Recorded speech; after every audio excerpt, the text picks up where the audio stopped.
Anda telah mengunduh podcast yang dipaparkan oleh Pendeta Dr. Erastus Sabdono ini dari truth.id/voice. Selamat mendengarkan podcast ini. Shalom saudara, kebenaran hari ini berjudul Hidup dalam Kasih. Di dalam Injil Matius pasal 6 ayat 14-15 tertulis, "Karena jikalau kamu mengampuni kesalahan orang, Bapamu yang di surga akan mengampuni kamu. Tapi jikalau kamu tidak mengampuni orang, Bapamu juga tidak mengampuni kesalahan kamu." Nah, kata kesalahan dalam ayat ini adalah paraptoma. Paraptoma itu punya beberapa pengertian, saudaraku ya. Bisa berarti penyimpangan, kesalahan, pelanggaran, jatuh, dosa, dan lain-lainnya. Mengapa di Matius pasal 6 ayat 12 kata kesalahan menggunakan kata opheilema? Ini kalau di Matius 6 ayat 12 ketika Tuhan mengajarkan doa, "Ampunilah kami seperti kami mengampuni orang yang bersalah kepada kami." Itu menggunakan kata opheilema. Tetapi di ayat yang berikutnya ketika dijelaskan ulang mengenai hal pengampunan, kalau kamu tidak mengampuni salah orang, Bapakmu juga tidak mengampuni kamu. Nah, itu tidak lagi digunakan kata opheilema, tapi paraptoma. Mengapa? Ini menunjukkan bahwa pelanggaran itu atau dosa itu hutang. Jadi Matius 6 ayat 12 Tuhan menggunakan kata hutang. Opheilema, hutang. Tapi di Matius 6 ayat 14-15 digunakan kata paraptoma, artinya dosa atau pelanggaran. Jadi Tuhan mau mengajarkan di sini bahwa pelanggaran itu hutang, dosa itu hutang. Sebagaimana Allah mengampuni kesalahan kita, maka kita juga mutlak harus mengampuni orang yang bersalah kepada kita. Ya, sebagaimana Allah menghapus hutang kita, kita juga harus menghapus hutang orang kepada kita atau kesalahan orang kepada kita. Kalau seseorang tidak mengasihi samanya, Allah juga tidak mengampuni kesalahan orang tersebut. Ini mutlak loh. Artinya Allah membatalkan keselamatan yang Allah sediakan. Ya, artinya keselamatan di sini proses dikembalikannya manusia ke rancangan Allah semula. Jadi kalau orang tidak mengampuni sesama, tidak memiliki karakter Kristus yang pengampun itu, ya keselamatan gagal. Artinya dia tidak mengalami perubahan menjadi seperti Yesus. Itu kan gagal keselamatan itu. Apakah masuk neraka Pak orang begini? Belum tentu. Mungkin bisa menjadi anggota masyarakat, tetapi pasti tidak bisa menjadi anggota keluarga kerajaan. Tetapi kalau kemudian dia juga benci orang, mendatangkan bencana bagi orang, ya dia juga masuk neraka, saudaraku. Nah, Tuhan berkata di Markus 11 ayat 25-26, "Dan jika kamu berdiri untuk berdoa, ampunilah dahulu sekiranya ada sesuatu dalam hatimu terhadap seseorang, supaya juga Bapakmu yang di surga mengampuni kesalahanmu. Tetapi jika kamu tidak mengampuni, maka Bapakmu yang di surga juga tidak mengampuni kesalahan-kesalahanmu." Nah, kata kesalahan dalam teks ini adalah paraptomata. Nah, ini sama dengan di Matius 6 ayat 14 dan 15 tadi, paraptoma itu. Ya, pada intinya kalau seorang masih menyimpan kebencian terhadap sesamanya, Allah tidak akan berurusan dengan orang itu. Jadi kalau kamu berurusan dengan Allah, mau berurusan dengan Bapa, sekiranya ada sesuatu dalam hatimu mengenai orang lain, dibereskan dulu. Jadi orang yang masih menyimpan dendam dan tidak mengasihi sama, tidak akan pernah menemukan hadirat Allah dan hidup di dalamnya. Tidak mungkin. Tidak mungkin, saudaraku, ya. Orang yang masih menyimpan dendam dan tidak mengasihi sama tidak akan pernah menemukan hadirat Allah. Makanya sekali lagi Tuhan berkata, jika kamu mau menghadap Allah, ya selesaikan dulu. Jika sekiranya ada sesuatu dalam hatimu mengenai orang lain.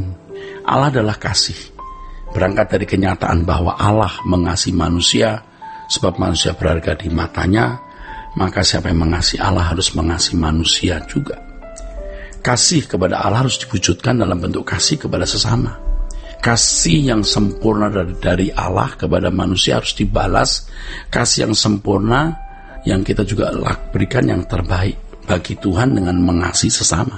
Seperti Tuhan mengasihi, maka umat diajar untuk mengasihi orang lain seperti kasih Allah kepadanya. Banyak orang bisa mengasihi orang yang menurutnya layak dikasih, tapi tidak untuk orang yang menurutnya tidak layak dikasih. Dia hanya mengasihi keluarga, saudara, dan orang-orang dekatnya yang dia merasa mereka layak dikasih, tapi tidak mengasihi orang yang dipandangnya tidak layak menerima kasihnya.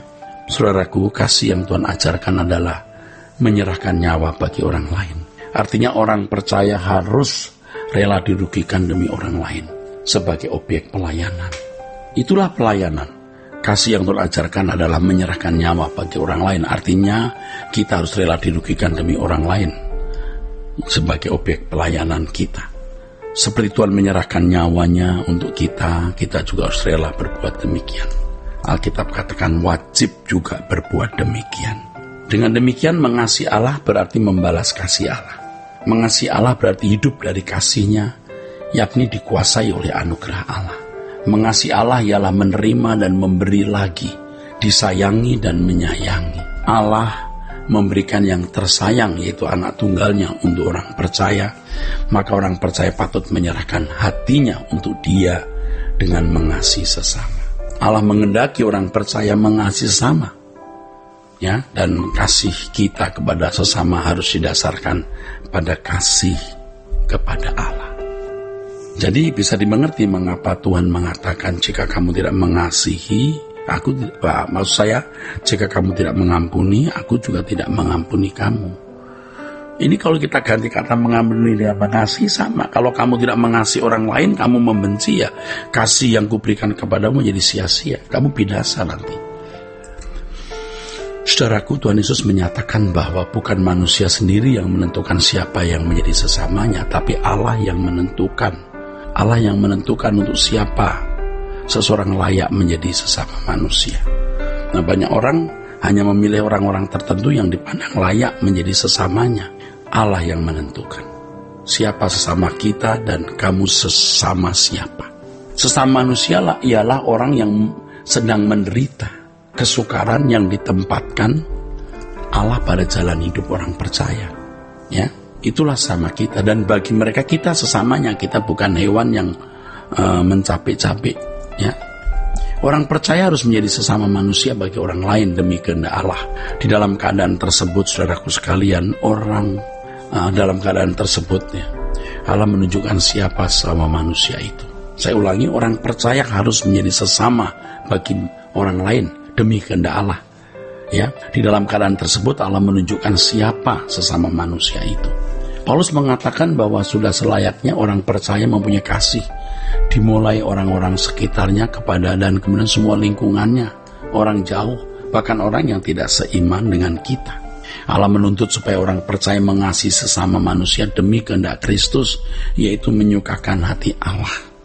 Dengan demikian hidup di hadirat Allah adalah menyukakan hati Allah. Oleh sebab itu orang percaya tidak boleh membatasi kasihnya kepada sesama manusia. Kasih kepada sama ini haruslah mengungkapkan kasih Kristus yang telah mengalir dalam hidup kita sebagai orang percaya. Ini berarti cara orang percaya, cara kita mengasihi orang lain seperti Kristus mengasihi kita. Objek kasih orang percaya hendaknya tidak terbatas pada kelompok tertentu atau golongan tertentu, tapi kepada siapapun yang Allah tentukan menjadi sesama kita. Jadi kalau kita tidak mengampuni salah orang, ya berarti kita tidak menjadikan orang itu sesama kita, dan kita tidak menjadi sesama bagi orang tersebut. Dan orang yang masih menyimpan dendam, kebencian, dan tidak mengasihi sesama tidak bisa menjadi orang yang hidup di hadirat Allah. Ya, kiranya kebenaran ini memberkati saudara-saudara sekalian. Sola Gracia. Untuk berlangganan renungan harian dalam bentuk cetak, silakan hubungi Truth Literatur di nomor telepon 0878 7870 7000.